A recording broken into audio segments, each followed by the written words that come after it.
আসসালামু আলাইকুম। আজকের তাজা খবরে আপনাকে স্বাগতম। প্রথমেই জানিয়ে দেব সংবাদ শিরোনাম, পরে বিস্তারিত।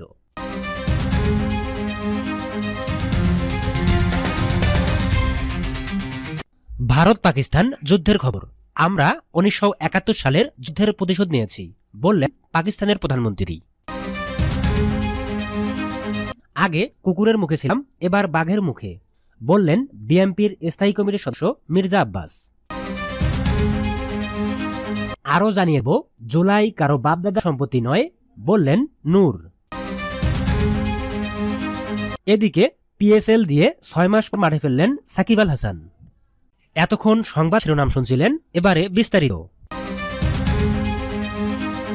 ভারতের বিরুদ্ধে পাকিস্তানের সাম্প্রতিক পাল্টা হামলাকে 1971 সালের যুদ্ধের প্রতিশোধ বলে মন্তব্য করেছেন দেশটির প্রধানমন্ত্রী শাহবাজ শরীফ। ভারতের বিরুদ্ধে অপারেশন বুনুইয়ান উন মাসরুসে অংশ নেয়া সেনাদের সঙ্গে দেখা করতে শিয়ালকোটের পাশোর সেনানিবাসে গিয়ে তিনি এসব কথা বলেন বলে জানিয়েছে জিও টিভি। ভারতের বিরুদ্ধে এই অপারেশন পাকিস্তানের জন্য একটি ঐতিহাসিক মুহূর্ত বলে মন্তব্য করে শেহজাদ শরীফ বলেন, পাকিস্তানের সেনারা ভারতের আগ্রাসনের বিরুদ্ধে কঠোর ও দ্রুত জবাব দিয়ে 1971 সালের যুদ্ধের প্রতিশোধ নিয়েছে। পাকিস্তানি সেনাদের উদ্দেশ্যে পাক প্রধানমন্ত্রী বলেন, ইতিহাসে চিরন্তনভাবে থাকবে কিভাবে কয়েক ঘন্টার মধ্যে পাকিস্তানের রক্ষীরা ভারতের অপরিচিত আগ্রাসন নিবারণ করে দিয়েছে। ভারতের প্রধানমন্ত্রী নরেন্দ্র মোদীকে জড়িয়ে শেহবাজ শরীফ বলেন, বিশ্ব জানে 1971 সালে কারা মুক্তিবাহিনীকে প্রশিক্ষণ দিয়েছে। এখন তারাই বালুচ লিবারেশন আর্মি এবং তহরিকি তালেবান পাকিস্তানকে সমর্থন দিচ্ছে, যা মোদীর কাছ থেকে আসছে। পাকিস্তানে ভারতের পানি প্রবাহ বন্ধের হুমকির জবাবে পাক প্রধানমন্ত্রী বলেন, পানি ও রক্ত একসঙ্গে বইতে পারে না, এটার সীমারেখা যেটিতে কোনো ছাড় দেয়া হবে না।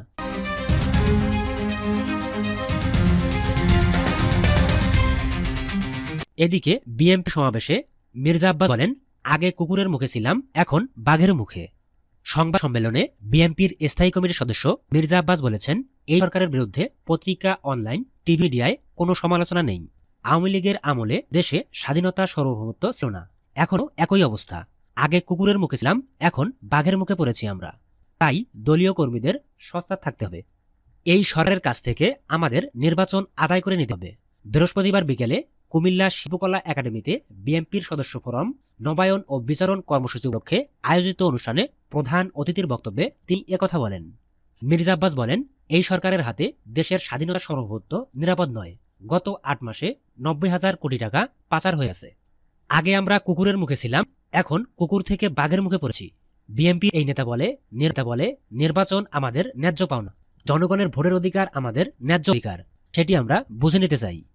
এদিকে জুলাই কারো বাপদাদার সম্পত্তি না, বললেন নূর।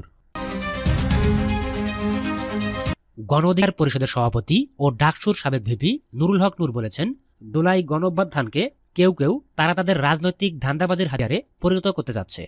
আমরা পরিষ্কার করে বলে দিতে চাই, জুলাই কারো বাপদাদার সম্পত্তি না। জুলাই এদেশে সব শ্রেণী পেশার মানুষের এবং আপামা জনগণের লড়াইয়ের সংগ্রামের ফল। এবং সর্বশেষ জানিয়ে দেব, পিএসএলে 6 মাস পর মাঠে ফিরছেন সাকিব আল হাসান।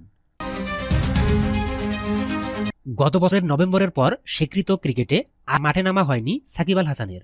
ক্রিকেট ক্যারিয়ারকে ধোঁয়াশায় রেখে তিনিও চলে গেছেন আড়ালে।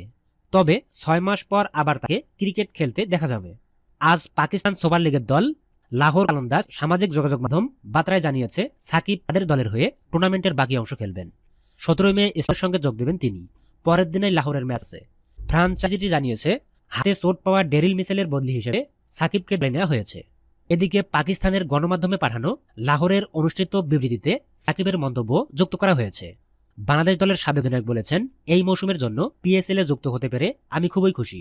আমরা টুর্নামেন্টের গুরুত্বপূর্ণ সময়ে আছি, যেখানে প্রতিটি ম্যাচ নিয়েই হিসাব চলছে।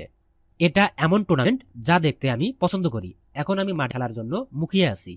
কালান্দাসের দারুণ সমর্থক গোষ্ঠী, টিম স্পিরিট আছে, ভালো একটা ফল চায়, এমন দলের অংশ হওয়া নিয়ে আমি রোমাঞ্চিত। প্রিয় বন্ধুরা, নিয়মিত সর্বশেষ আপডেট খবরগুলো পেয়ে আমাদের চ্যানেলটি এখনই সাবস্ক্রাইব করে বেল আইকনটি বাজিয়ে রাখুন। ধন্যবাদ, আল্লাহ হাফেজ।